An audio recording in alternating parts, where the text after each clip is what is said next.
Bienvenidos a otra sesión de cine transmedia comentado desde el Centro Multimedia del Centro Nacional de las Artes.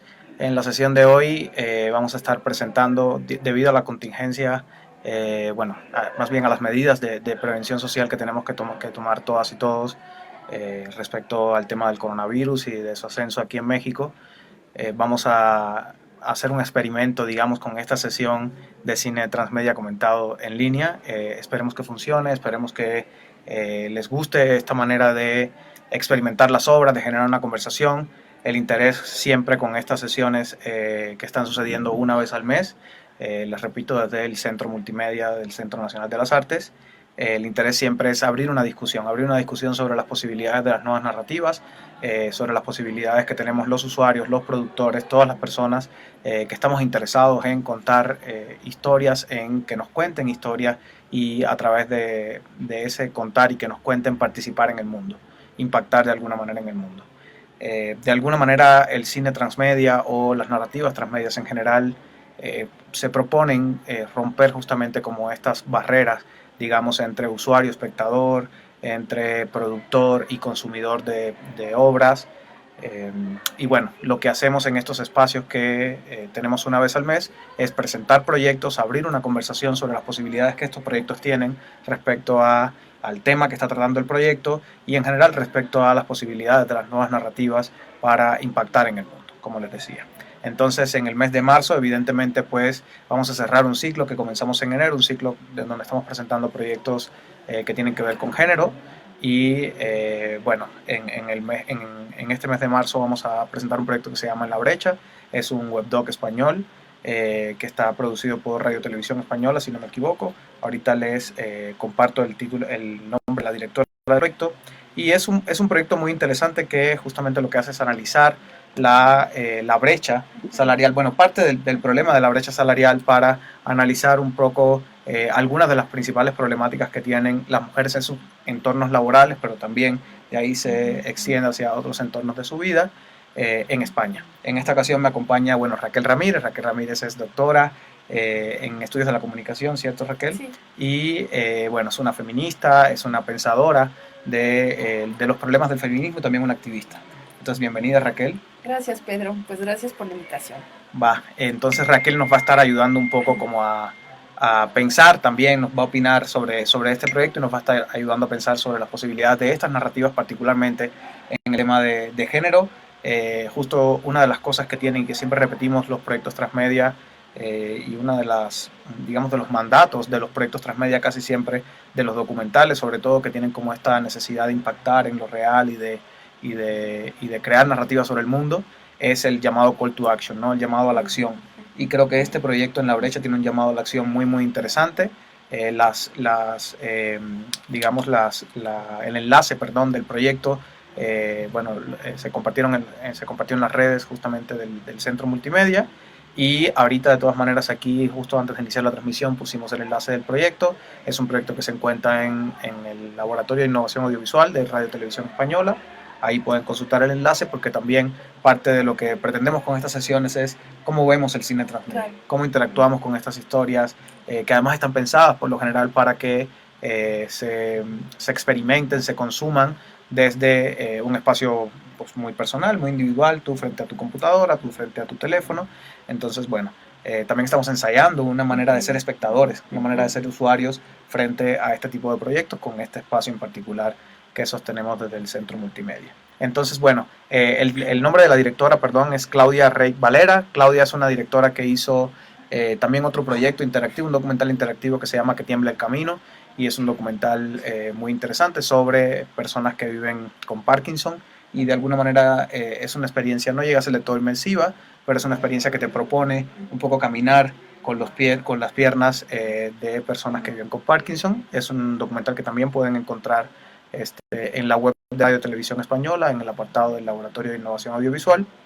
Y este es su segundo proyecto. Es un proyecto pues muy interesante porque de alguna manera da un paso más allá de mostrar una narrativa interactiva, sino que propone justamente una conversación. Lo que hace es detonar una conversación en el ámbito español, pero creo que es una conversación que perfectamente se puede abrir, que es universal, Raquel, y tú nos podrás contar un poco mejor de eso, pero abre una conversación sobre el tema de las brechas salariales, pero también de las brechas, bueno, en general de la brecha de género, ¿no? De las brechas de género en España, pero que son perfectamente, digamos, se pueden pensar perfectamente para el resto del mundo, ¿no? Con las particularidades de cada contexto. Entonces, Raquel, no sé, primero me gustaría que nos comentaras un poco sobre pues, tus impresiones del proyecto, en principio, ¿no? O sea, sobre lo que viste, sobre las maneras en las que este tipo de proyectos, y bueno, este en particular, pueden impactar sobre las luchas feministas, sobre las luchas por la emancipación, digamos, en distintas áreas. Bueno, emancipación es una palabra que no es tan bonita de usar, pero bueno, por lo menos justamente sobre todos estos reclamos, ¿no? Que están llegando desde el feminismo y desde todas las mujeres por tener relaciones más igualitarias, más equitativas. Sí, pues la verdad es que me parece como súper afortunado que comentemos hoy día este webdoc, sobre todo por el contexto que estamos viviendo, ¿no? Me parece que hay que pensar en cómo utilizar, cómo politizar la tecnología, pero no me refiero a la politización tradicional o patriarcal, ¿no? Me refiero a la politización desde esta reflexión para transformar las relaciones de poder, como bien dijiste. Y bueno, creo que la misma conversación que tendremos ahora pues nos irá llevando a aterrizar tal vez en el contexto mexicano y en la contingencia que estamos viviendo hoy día, porque se relaciona por completo con el trabajo, la división sexual del trabajo, ¿no? Creo que también cuando estudias comunicación, eso te posibilita tener un diálogo con muchas disciplinas y entonces gracias a la economía feminista hemos podido visibilizar un montón de cosas que ahora traeremos a la reflexión. Entonces me parece que también puede ser un muy buen ejercicio echarle un vistazo a este webdoc, ahora que estamos algunas personas pues como en momentos en nuestra casa, en fin, ¿no? A lo mejor generar como una comunidad virtual de reflexión, porque hoy día uno de los temas nodales pues es el trabajo, ¿no? Las nociones del trabajo. Entonces, este ejercicio, y yo lo nombro ejercicio porque en efecto me parece que estamos en un momento en el que muchos ejercicios son como una especie de laboratorio, ciertamente, en donde no tenemos como certezas absolutas y nos estamos aproximando a objetos de estudio, pero también a otro tipo de interacciones, ¿no? Y de interconexiones. Definitivamente el webdoc me parece que es como un ejemplo de lo que el tecnofeminismo y el ciberfeminismo nos ha aportado en el sentido de que las mujeres nos vamos interconectando alrededor del mundo. Con esto, por supuesto, no quiero banalizar las diferencias que pueda haber entre las propias mujeres, pero sí hay algo que nos convoca a todas, ¿no? Y es la condición de género. Y es, me parece, lo que también nos ayuda a entender porque hoy día el feminismo es el único movimiento global. Y es el único movimiento, me refiero masivo, que sobrevivió el siglo XX y que muy probablemente el feminismo seguirá siendo el movimiento durante el siglo XXI. En este sentido, quiero como comentarles algunas cosas. Este webdoc nos cuenta, tiene como 7 protagonistas, pero... Tiene 7 historias, cuenta 7 historias. Así es, pero en realidad enlaza con otras mujeres. Ahora les comentaré, es la historia de Yadira, que ella es mecánica, de Natalia, que ella trabaja en el puerto en Valencia. Me parece que la directora es valenciana, ¿no? Es valenciana. Entonces estamos hablando pues, del sur de España. También Yara es una de las protagonistas. Yara es una periodista que cubre la fuente de deportes. Luego está mi tocaya, Raquel, nada más que ella vive arriba en el norte, en el País Vasco, y ella es chef, y pues nos cuenta cómo se independizó, cómo siendo muy joven, pues puso su propio restaurante, ¿no? Luego está Laura, que ella es una intérprete de rock. Está Esther, que además de ser médica, de haber nacido en Valencia también, pues ella es española, pero sus padres eran de Guinea Ecuatorial, entonces me parece que también el webdoc nos permite incorporar otra dimensión de análisis, que es justo la condición de las mujeres racializadas, ¿no? Y que además está como presente esta sensación como de extrañeza por parte, o desde los imaginarios en España, por esta etiqueta racial, ¿no? O sea, aunque hayas nacido ahí, muchas personas no te consideran como una persona española, ¿no? Entonces Totalmente. es como muy elocuente esta experiencia de la de Esther, porque además ella se casó con un hombre español blanco, ¿no? Entonces también nos comparte como eso. Y Patricia, que también es una de las protagonistas y que ella pues se dedica al área de la educación. Entonces el webdoc está, digamos que tiene una sección por cada una de las protagonistas. Primero nos hablan de su agenda, que eso me pareció como súper novedoso, porque me parece que aparte del trabajo, otro de los elementos que son clave para entender nuestra condición de vida actual es la noción del tiempo, ¿no? Cuando hacemos el análisis de qué es lo que nos parece más valioso, pensamos siempre tal vez en el oro, en el petróleo, en todos estos recursos que permiten como movilizar las economías, pero uno de los recursos que tenemos y que no lo puedes sustituir es el tiempo, y tener tiempo también es un privilegio. ¿O qué haces con tu tiempo? Entonces, que nos presenten las agendas de cada una de estas mujeres, pues me parece como súper interesante, porque vamos acompañándolas al día a día en cómo van organizando el tiempo, ¿no? Y cuáles son como cada una de las aspiraciones que ellas tienen. Algunas de ellas tienen hijos, hijas, entonces eso, por supuesto, el maternaje también cambia las nociones de temporalidad en Claro. la vida de las mujeres. Luego viene un apartado más que habla como del perfil, que es como una microbiografía, en donde ellas nos cuentan cómo es que llegaron a esa posición laboral actual, también nos comparten como algunos rasgos de personalidad, ¿no? Cómo han sido mujeres, pues digamos, desinhibidas o arrojadas con respecto a esta construcción normativa y tradicional de las mujeres, y cómo fueron como cuestionándose esos estereotipos de género, y pues se decidieron, ¿no? Como a tomar decisiones que son muy valientes. Y después nos lleva también a una parte como muy interesante en donde podemos compartir nuestro propio testimonio, que eso me parece que es muy valioso y también nos posibilita interactuar desde otro lugar.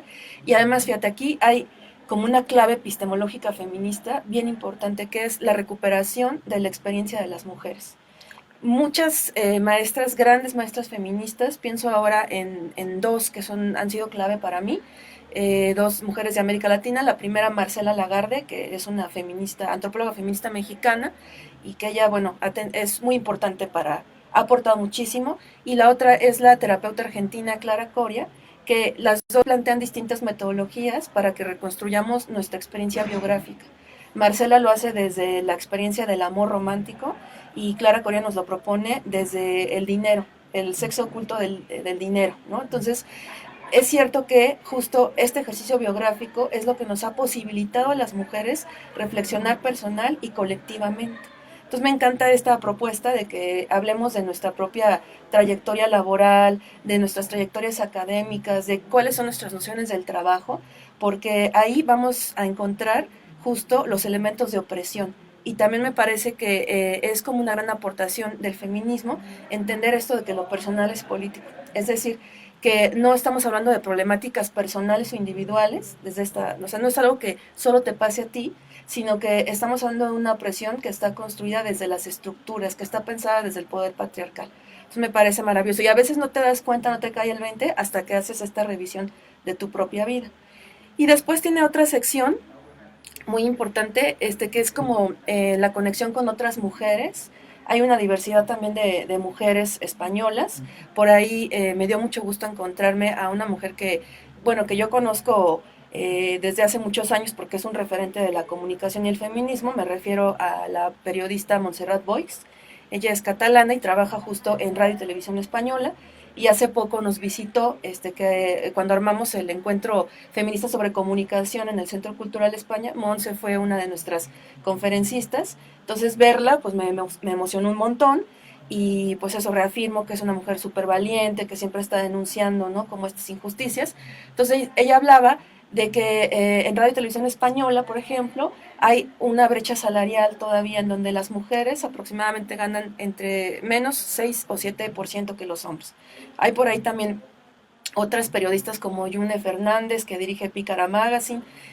También hay actrices muy famosas como Aitana Sánchez Gijón, o sea, Ujú. que a veces vemos como espacios donde las mujeres tienen sí muchos privilegios, pero que ahí está presente la desigualdad, expresada de forma distinta. E insisto, no quiero banalizar estas diferencias que hay entre las propias mujeres. Entonces es muy interesante, digo, hay como muchos testimonios de muchas mujeres y me parece que vale la pena también aterrizar toda esta experiencia del Web Talk para darnos cuenta de que lo que tenemos ahora, sea mucho o poco, me parece que es mucho lo que se ha conseguido, ¿no? En comparación al punto de Claro. inicio, porque nos hace falta luego memoria histórica. Y entonces nacemos y asumimos que siempre hemos tenido esas circunstancias de vida. Y no es cierto. O sea, en realidad el feminismo, que tiene 300 años aproximadamente, ha sido la propuesta más radical donde se plantea que las mujeres somos personas, que las mujeres somos humanas. Y cualquiera diría, bueno, estás exagerando.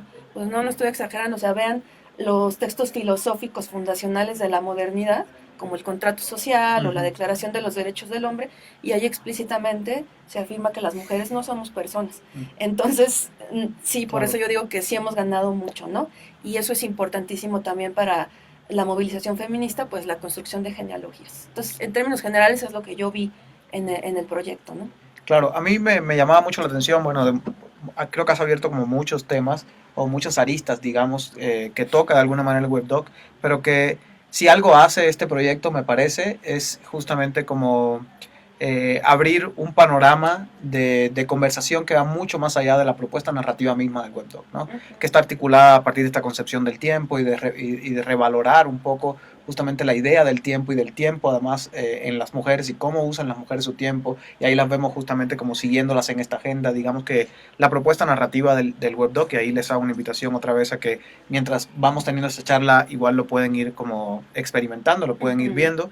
La propuesta narrativa del WebDoc se sostiene sobre estas 7 historias fundamentales, ¿no? Estas 7 protagonistas que ya tú mencionabas anteriormente, y digamos sobre el cronograma, el día a día de estas mujeres, ¿no? Y de qué hace cada una en su día, y uno las va un poco como acompañando en ese cronograma. Entonces, más allá de esta propuesta que efectivamente tiene como una línea central que sigue a 7 protagonistas, pero que además abre la conversación para que muchas mujeres, a través de este mismo call to action que hemos hablado, decidan compartir sus testimonios, se involucren de alguna manera con el proyecto, compartan el proyecto en otros espacios. Además de todo esto, creo que justamente el gran mérito que tiene el proyecto es traer sobre la mesa un tema que al parecer está muy desgastado y que al parecer está muy discutido, que es puntualmente el tema de la brecha salarial, pero que la brecha salarial es un pretexto en realidad para hablar de muchas brechas, ¿no? Sí. Y creo que esas muchas brechas, pasan justamente por los diferentes contextos socioeconómicos de sus protagonistas, por las diferentes profesiones y campos profesionales en los que se desenvuelven, evidentemente por el color de la piel, por la etnia a la que pertenezcan, por la cultura, en fin, ¿no? Esta idea también de la interseccionalidad que es tan importante, digo, no solamente dentro de los distintos feminismos, pero particularmente ahora sigue, digamos, se ha como incorporado a la discusión de muchos feminismos, porque justamente, como tú decías, no es la misma realidad y no hay que banalizar las diferencias que hay entre cada una de estas protagonistas, amén de que todas sufran, como vemos, esta brecha, digamos, ¿no? Y justo de ahí también el título del documental. A mí me gustaría como aterrizar un poco la experiencia en el contexto mexicano, o sea, como, evidentemente, otra vez, estamos hablando de contextos distintos. Las mujeres españolas y las mujeres mexicanas atraviesan por brechas de desigualdad social completamente distintos, y al interior de cada uno de estos países pues también hay un millón de problemáticas distintas para las mujeres, ¿no? Pero haciendo esta salvedad, me gustaría que pensáramos un poco también en la posibilidad de reevaluar el contexto mexicano, particularmente el tema de la brecha salarial y todo lo que eso nos permite pensar en el caso de México a partir de la idea de este proyecto. Sí, pues sí, en efecto, como dices tú, creo que también es importante encontrar el origen histórico y político de muchos conceptos. Justo el de la interseccionalidad es un concepto que acuñan las feministas negras en los años 80. Entonces, esto no hubiera sido posible, por supuesto, sin una discusión previa. A mí, por ejemplo, me gusta más, bueno, no que me guste más, sino que me parece que puede ser más útil en algunos contextos lo que propone Marcela Lagarde justo en su tesis doctoral, que son los cautiverios de las mujeres. Y ella, cuando explica la metodología de todo el trabajo etnográfico que hizo, nos habla de 3 categorías importantísimas, que es la condición de género, la situación de género y la posición de género. La condición de género es esto que decíamos que tristemente nos convoca a todas las mujeres, que tiene que ver con esta significación de los cuerpos sexuados y cómo hay una jerarquización a partir de lo masculino y lo femenino. Ujú. Después está la situación de género, que va a ser esa situación de vida específica que nos va a diferenciar, ¿no? Y que también establece, desde luego, pues relaciones de poder entre las mujeres. Con los hombres, pues sí, de entrada, pero también entre las mujeres, eso hay que decirlo. Y ahora les diré por qué lo recupero para el análisis del contexto mexicano. Y entre esas diferencias de la situación de género, pues desde luego está la edad, lo que tú ya decías, el color de la piel, toda la diferencia corporal que tiene que ver más allá de lo sexual, o sea, el tamaño del cuerpo, todo eso hay una diferencia más en un contexto gordofóbico, por ejemplo, ¿no? Claro.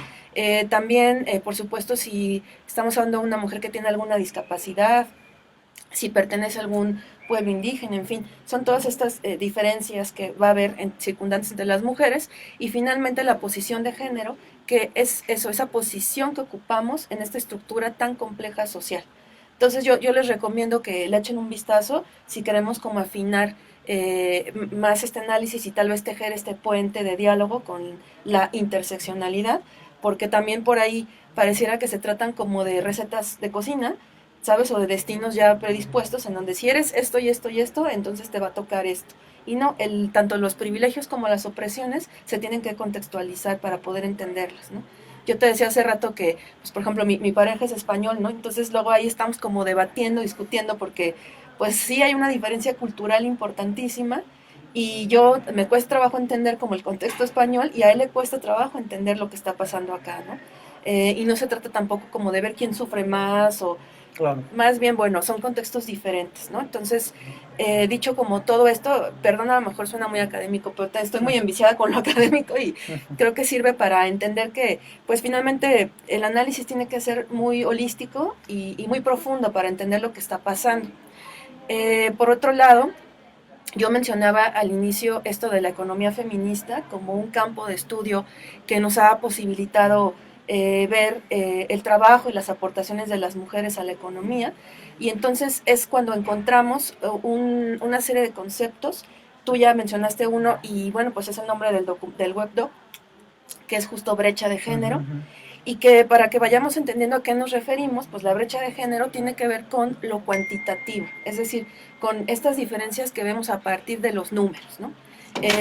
Pienso en algunos números que se han hecho a partir de las encuestas, por ejemplo, la encuesta nacional sobre ocupación y empleo, que antes no se hacían, o sea, en realidad son instrumentos metodológicos que son reveladores, aunque muchas veces no se hacen con perspectiva de género. Yo pienso, si la realidad es terrible, no quiero pensar lo que resultaría incorporando la perspectiva de género, pero aún así podemos encontrar pues números que nos hacen ver algo que es innegable, que es que las mujeres seguimos ganando, de acuerdo con cifras que dio la secretaria del Trabajo en enero del 2020, justo, las mujeres ganamos todavía 23% menos que los hombres en México. Pero además, cuando hablamos de la población económicamente activa, vemos que el 77% de las personas que la componen son hombres y tan solo el 30 y tantos por ciento mujeres. Por ahí, tristemente, un exrector de la UNAM acuñó este término de lo nini, ¿no? Ujú. Que a mí me parece, yo me separo de ese tipo Sí. de categorizaciones de las personas, ¿no? Me parece que es clasista, que es racista, porque es ni trabajan ni estudian, pero bueno, tendríamos que preguntarnos por qué y además si realmente estas personas no trabajan, ¿no? Ujú. Entonces resulta que el 70% de los ninis, de los mal llamados ninis, pues son mujeres. Claro. Y también pensando que las mujeres llevan a cabo el trabajo doméstico, pues es que sí trabajan, ¿no? Pero más bien estamos hablando de un trabajo que no es remunerado. Entonces la economía feminista, justo vemos, digamos que en la obra fundacional de este campo de estudio, el libro que se llama Si las mujeres contaran, que lo escribió Marilyn Warning, que es una economista feminista, por supuesto. Entonces ella habla justo de estas aportaciones, la economía del cuidado. Por ejemplo, ahorita que estamos en esta contingencia, ¿quién está cuidando a las personas? ¿Quién cuida a las mujeres? Alguna vez que yo di un curso sobre autocuidado, les preguntaba a las mujeres presentes, ¿a quiénes cuidan? Y pues una lista, ¿no? Enorme. El perro, los hijos, ¿no? Las personas adultas mayores, en fin. Y cuando yo les preguntaba, ¿quién las cuida? ¿A ustedes? pues ellas mismas en la mayoría de los casos. Claro. Entonces ahí estamos viendo cómo el Estado se está ahorrando este gasto que es social y que lo llevan a cabo las mujeres, ¿no? Y que además ahí por eso hablaba de la situación de género, por eso recuperaba estas diferencias entre las mujeres, porque desde luego la condición de clase va a determinar esto, ¿no? Lo otro que quiero como recuperar y que me parece que se conecta con también el web talk y con pues, con el contexto mundial es justo lo que se conoce como sesgos de género, que tiene que ver más con lo cualitativo, ¿no? Pienso, no sé, en cifras que hablan tal vez de condiciones más paritarias como la matrícula de la UNAM, por ejemplo, que está como, bueno, 50-50 posiblemente, tal vez un poco más de mujeres, de acuerdo con los últimos números, pero cuando tú te metes a la experiencia de las mujeres, te das cuenta que ahí está presente la violencia como un ejercicio disciplinante. Entonces no es solo lo numérico, es también cómo las mujeres estamos, digamos, incorporándonos y apropiándonos del espacio público. Eso también es súper importante. Entonces, en el webdoc vemos a mujeres que han podido incursionar en espacios no tradicionales, pero que seguramente ha habido ahí casos de acoso, hostigamiento, de violencia, de discriminación, que no los vemos tal vez tan visible. Entonces, en el caso de México, pues no es coincidencia que justo las universidades estén en crisis y que haya movilizaciones, ¿no? Que hay incluso paros en una de las universidades más importantes de América Latina y que ese tipo de expresiones de violencia, por supuesto que también están presentes en los espacios laborales. Entonces son esos dos, ¿no? La brecha y el sesgo. Y bueno, quiero decir que de acuerdo con los últimos números del INEGI, el trabajo doméstico, el trabajo no remunerado, que lo llevan a cabo en un 95% mujeres y niñas, representa el 23% del Producto Interno Bruto. Ojo, porque esto se refiere más o menos como los recursos materiales con los que se va a mover el país, los recursos económicos, también simbólicos, y la industria petrolera, que pues es una de las industrias clave que sostiene al país, aporta el 15% al Producto Interno Bruto. O sea, ojo, y el trabajo de las mujeres el 23%. Entonces, estamos hablando de algo que sí es trabajo, algo que sí sostiene la vida, pero algo que no tiene ese reconocimiento remunerado y que está invisibilizado. O sea, incluso pienso en este cariz educativo, ¿no? O sea, te configuran para que lleves a cabo un trabajo que es despreciable, que es sí despreciable, que es despreciado. O sea, ¿quién desde, digamos, su subjetividad piensa yo quiero ser ama de casa desde un lugar gozoso? No es Claro. así. Y eso es lo que sostiene la vida, ¿no? Entonces, creo que nos hace reflexionar justo lo que está pasando ahora, quién cuida. Por ejemplo, pienso también que mayoritariamente, de acuerdo con estadísticas de la Secretaría de Economía del propio INEGI, mayoritariamente el trabajo, digamos, informal, pues es llevado a cabo por mujeres y les está pegando de forma muy específica la crisis. También hay otras cosas importantes que tenemos que contextualizar ahora con esta contingencia, y es que las mujeres van a estar confinadas en muchos casos con sus agresores en el espacio doméstico. Entonces, por supuesto que vamos a ver un incremento de la violencia de género, de la violencia contra las mujeres, pero también de la violencia contra los niños y las niñas, ¿no? Entonces, de eso, una estructura que es económica y que aparentemente no tiene nada que ver con el mundo de la vida, pues están interconectados, ¿no? Y eso es lo que desde la teoría feminista nos hemos cansado de señalar. Esta falsa separación entre el mundo de lo privado y de lo público, que en realidad están conectados, ¿no? Y que el Estado es un agente político, pero que también es un agente mediador de las relaciones sociales. Entonces, habría que, por supuesto, levantar números una vez que pase la contingencia, porque a quien le va a pegar principalmente, pues va a ser a las mujeres, ¿no? Claro. Bueno, antes de seguir como con las preguntas, comentarios que tenemos ambos sobre el proyecto, sobre el webdoc, me gustaría invitar a las personas que nos están siguiendo, a los usuarios, que si tienen preguntas, comentarios, de lo que se trata un espacio como este que estamos intentando construir, más allá de este experimento de hacerlo online, sino también cuando lo hacemos en el espacio físico del centro multimedia, es de abrir una conversación. O sea, de abrir una conversación sobre lo que las narrativas nos están proponiendo en relación con determinados temas y también de expandir esa conversación. Eso es pues una de las líneas claves, digamos, evidentemente de todo proyecto multiplataforma, transmedia, de alguna manera abrir los espacios de participación narrativa y los espacios de debate. Entonces, bueno, también les pido a las personas que nos están viendo en este momento si pueden o si les interesa también hacer sus comentarios, preguntas, que nos los hagan llegar a través del chat de este en vivo que está en este momento abierto. Y bueno, también iremos nosotros incorporando esos comentarios y esas preguntas a la conversación para tampoco capitalizar, digamos, la palabra respecto de este proyecto, que además les vuelvo a repetir, pueden estar revisando mientras esa transmisión está sucediendo. El proyecto se llama En la Brecha, está el enlace directo aquí en la transmisión.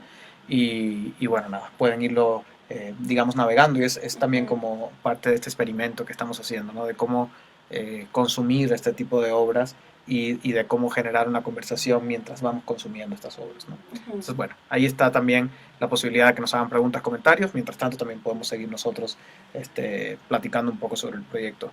A mí me gustaría, Raquel, hacer un poco de énfasis justamente en la coyuntura que estamos viviendo en este momento, ¿no? O sea, justo se avecinan unos días en los que todos estamos y todos y todas estamos de acuerdo en que de alguna manera lo mejor siempre que se pueda es quedarse en casa, ¿no? Es el distanciamiento social, pues sí, protegernos y proteger a las personas que nos rodean, y sabemos que eso también es un privilegio, ¿no? Y en el caso, viéndolo desde una perspectiva también de género, es un privilegio a veces doble, ¿no? Justamente por lo que decías de que las mujeres no son solo responsables de sí mismas, sino que son responsables muchas veces de los demás, de que gran parte del trabajo informal de este país pues lo llevan a cabo mujeres, y que son personas, bueno, son mujeres que viven, que muchas veces son madres de cabezas de familia, o no, pero de todas maneras viven al día. O sea, viene una situación, digamos, compleja desde el punto de vista social, y también creo que el documental, aunque evidentemente pues no tiene nada que ver con este contexto en específico que vamos a estar viviendo, también nos hace ver eso, ¿no? De alguna manera, con su reflexión sobre el tiempo y sobre el uso del tiempo, ¿no? Y de cómo el ser dueñas de su tiempo para muchas mujeres es un privilegio, ¿no? Y es un privilegio que muchas no tienen, ¿no? Entonces, no sé si quieras como comentar algo también al respecto de este momento que estamos viviendo, ¿no? Sí, tal vez creo que el tema que a veces nos separa con el feminismo europeo, y que claro, también hablar de Europa como un espacio homogéneo también pues es erróneo, ¿no? Claro. Incluso en los propios países hay dinámicas distintas, pero creo que lo que a veces nos separa de, en general, esta mirada como occidental desde el feminismo, es que no está tan presente este sentido comunitario, que en América Latina pues sí hay una tradición, ¿no? Y que tiene que ver con los pueblos originarios, pero también con toda esta complejidad cultural, ¿no? Derivada de pues por lo menos 300 años de colonialismo y los que siguen de neocolonialismo, ¿no? Entonces, creo que es importante entender que si bien ver a mujeres que están insertas en espacios que tradicionalmente estaban ocupados por los hombres, sean o no feministas estas mujeres, sin duda es una aportación del feminismo. O sea, la verdad es que puede sonar como arrogante, pero es así. O sea, todas las mujeres contemporáneas le debemos lo que tenemos al feminismo, incluso las más antifeministas, ¿no? Esa es como la gran paradoja. Que digo, tampoco se trata de un club, ¿no? Que vayamos ahí como cooptando gente para que militen, estén ahí, ¿no? Pero hay hechos históricos innegables, y es eso, ese movimiento feminista que ha sido sistematizado históricamente como, como las olas, ¿no? Estas olas que van como conectándose, pues el mar tiene una fuerza, ¿no? Que a veces es incontenible. Pues así ha sido el movimiento de mujeres y ha transformado la vida de todas. Pero es cierto que, como bien tú decías, hay como también una concatenación de privilegios que nos van permitiendo llegar a ciertos espacios, ¿no? Yo sé que a lo mejor desde una concepción marxista muy pura, hablar de privilegios hoy día, pues, o sea, dirían solo la burguesía tiene privilegios de clase, ¿no? Pero creo que también hay que contextualizar que justo el capitalismo voraz, bueno, todo el capitalismo es voraz, pero recupero esta idea de la voracidad del capitalismo, de esto que Boaventura de Sousa planteaba recientemente cuando presentó su más reciente libro, en donde él decía que estamos vivenciando la última etapa del capitalismo, pero eso también implica que sea la etapa con más destrucción, porque como esto se está acabando, es un monstruo que se afianza y que no se quiere ir. Y entonces se van a recrudecer un montón de de procesos, ¿no? Que son, digamos, desde esta mirada de la necropolítica, ¿no? Entonces, no podemos dejar de lado eso, pero justo este torbellino tan destructivo del capitalismo y su correlato al neoliberalismo nos ha llevado a una situación terrorífica, que es que los derechos se han convertido en privilegios. Entonces sé que también se banaliza a veces la palabra privilegio, o sea, no sé, a mí, por ejemplo, de muchos espacios feministas pues me han expulsado porque me dicen yo académica feminista privilegiada porque estudio un doctorado, ¿no? Y digo, bueno, es que, claro, pero la educación es un derecho y yo prefiero seguir enunciándola como un derecho, ¿sabes? No como un privilegio. Más bien lo que tendríamos que pensar es qué vamos a hacer para que las mujeres tengan acceso a la educación. O sea, sí me queda claro que o sea, ha sido un privilegio poder estudiar y más un doctorado y tener becas con dinero público. Lo sé, pero insisto, o sea, más bien lo deseable sería que tuviéramos la oportunidad de poder, ¿no? Entrar como esos espacios. Entonces también yo diría que hay que tener como más rigurosidad a la hora de, pues sí, leer privilegios o opresiones, ¿no? O sea, insisto, hay que contextualizarlas, hay que situarlas, pero lo que sí es cierto es que dado este contexto, insisto, de capitalismo voraz, de neoliberalismo, que sí, ahí no vamos a encontrar el origen de la opresión y violencia contra las mujeres, o sea, eso está en el patriarcado, pero sí es cierto que el neoliberalismo ha afectado la condición de vida de las mujeres, ¿no? O sea, no es coincidencia, por ejemplo, que buena parte de las mujeres asesinadas en Ciudad Juárez pues hayan sido trabajadoras de la maquila. ¿Qué es la maquila? Es la representación simbólica de la erosión del Estado de Derecho, de los derechos laborales, ¿no? Entonces, claro, esa pauperización de las nociones de trabajo ha llevado que muchas mujeres tengan que vender comida, cosméticos, ropa. O sea, mi mamá, por ejemplo, por eso decía esto de estas contradicciones mismas. Sí, claro, yo estudié un doctorado en una universidad pública, pero mi mamá tiene que seguir vendiendo cosas, aunque porque la pensión que le tocó, pues no le alcanza. Entonces mamá tiene que seguir vendiendo cosas por catálogo. Mi mamá lavó ropa, planchó ropa, hizo limpieza en casas para podernos darnos de comer. Son esas contradicciones, ¿sabes? Y que finalmente, claro, estamos hablando de algo que nos pone como en una vulnerabilidad que es más allá de preocupante, te inmoviliza. O sea, una contingencia de esta naturaleza está despedazando el mundo. O sea, hemos llegado a un nivel de riesgo que es inaceptable, que atenta hacia la dignidad humana.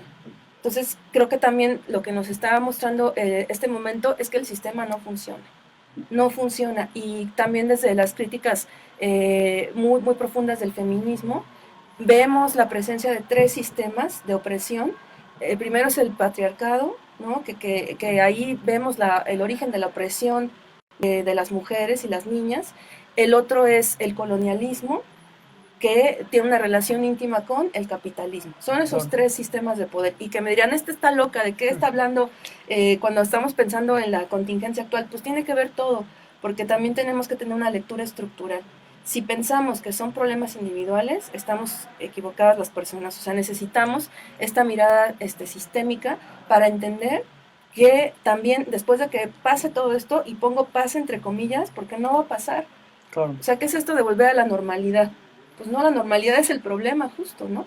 Entonces, por supuesto que va a afectar a las mujeres, seguramente vamos a ver un incremento también en las tasas de desempleo, porque, bueno, pienso en las mujeres que trabajan, por ejemplo, en fondas, en tiendas, ¿no? Por supuesto, porque el capital no va a querer renunciar, ¿no?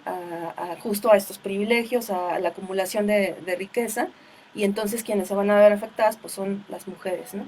Porque además las aportaciones económicas de las mujeres se ven como complementarias, cuando en realidad pues también hay mujeres que son jefas de familia, ¿no? Claro.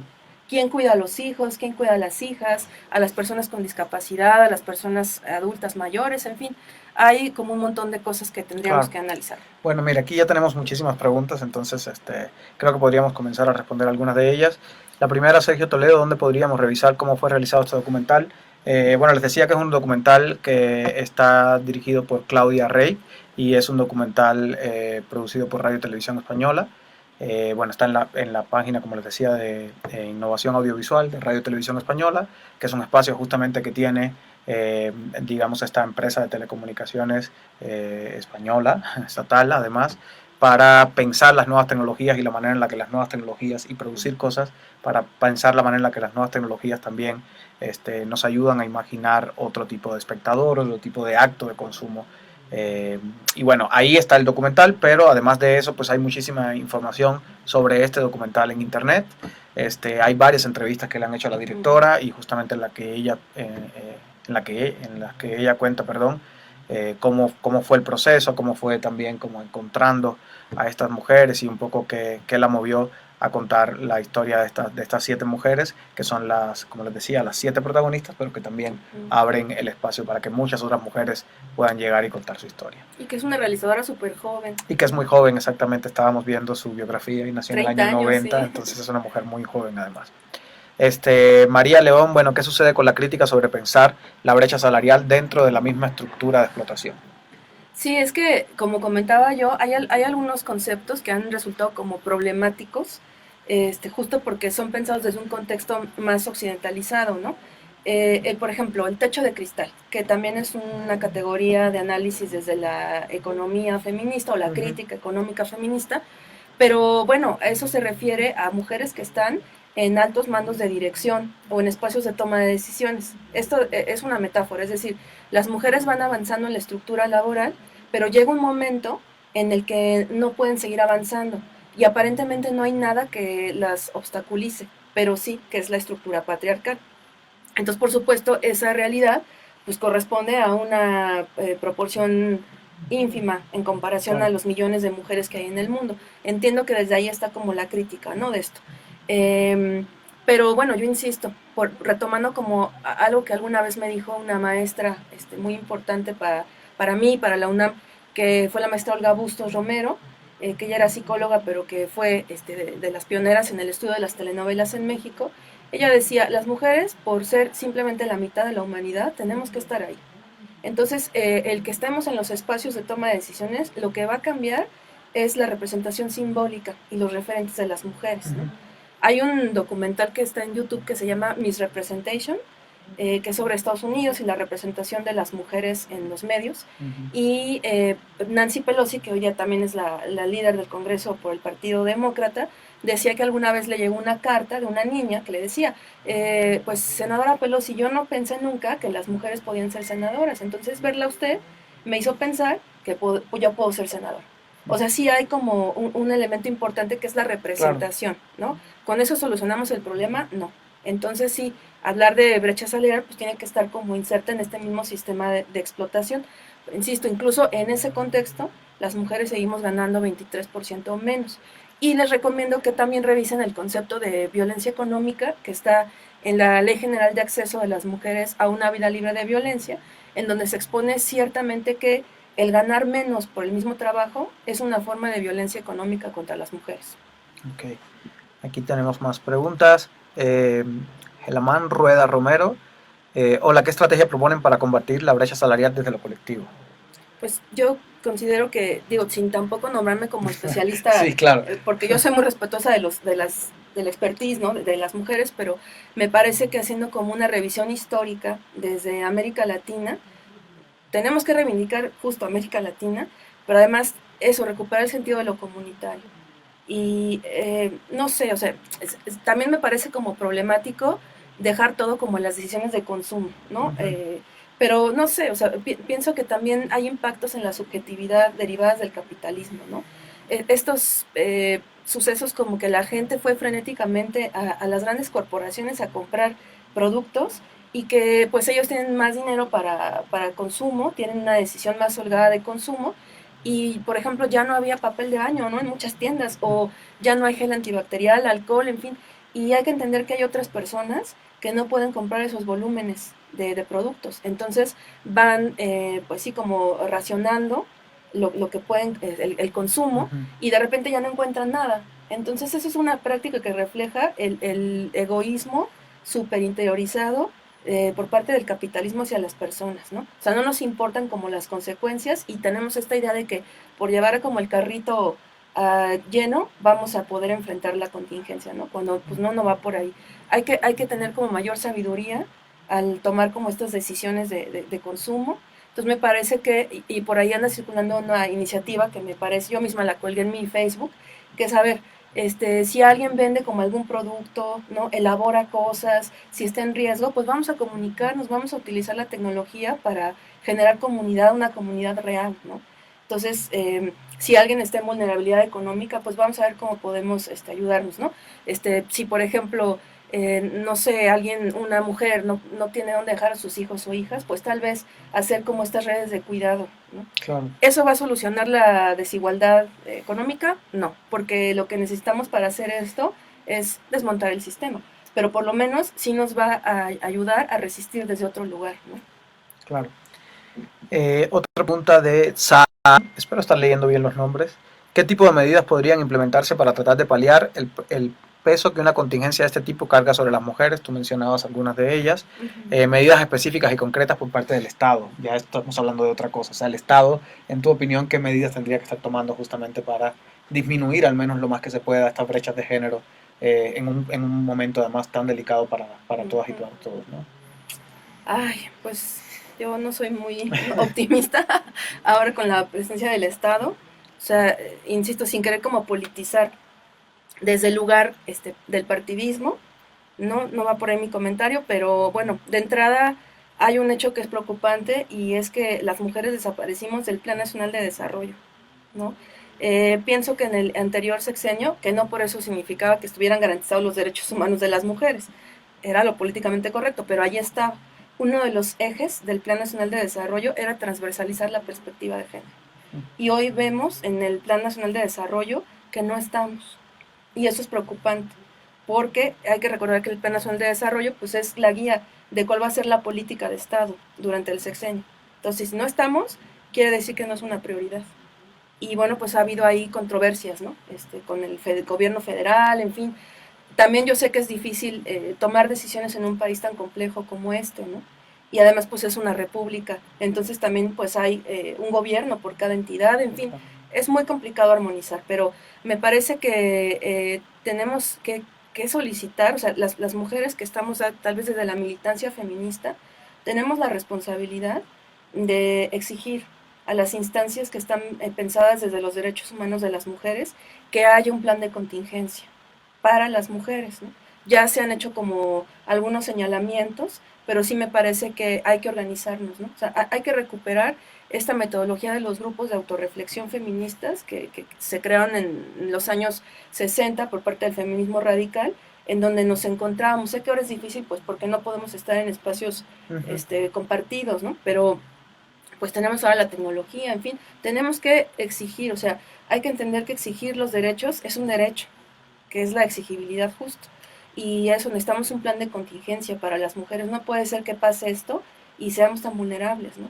Claro. Además que, bueno, pues estamos con un gobierno que con un hombre que fue candidato y que desde el principio mostró aparentemente un interés por los pobres, ¿no? Y entonces la pobreza, pues es un problema de género, porque a nivel mundial, de cada 10 personas empobrecidas, 7 son mujeres. Entonces sí es un problema de género también. Y bueno, pues creo que nos vendría muy bien leer sobre economías solidarias, ¿no? O sea, entender qué es esto del desarrollo humano, o sea, que incluso tiene que ver, sabes, hasta con el tiempo que tenemos para comer, para interactuar, para generar comunidad, o sea, de verdad estamos viendo como las consecuencias del capitalismo moral, insisto, o sea, no podemos quitar como del análisis esto, ¿no? Entonces, pues eso, y seguir como con el consumo más sabio, ¿no? O sea, realmente preguntarnos si sí lo necesito, a quién se lo voy a comprar, ¿no?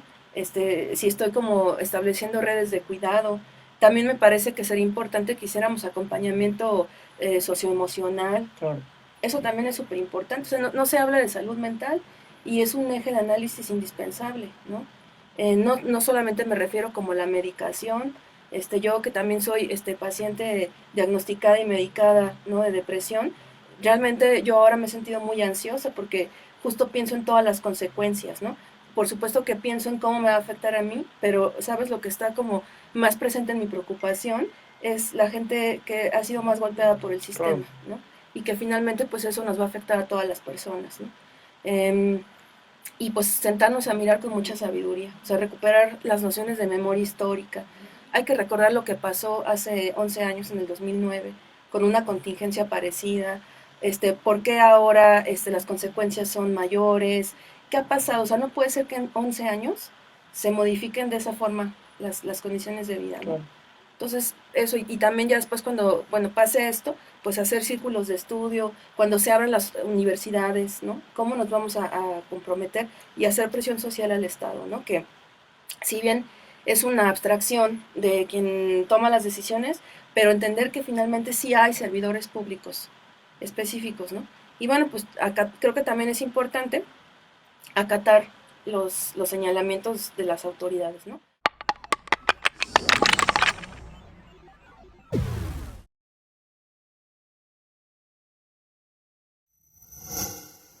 Gobierno de México.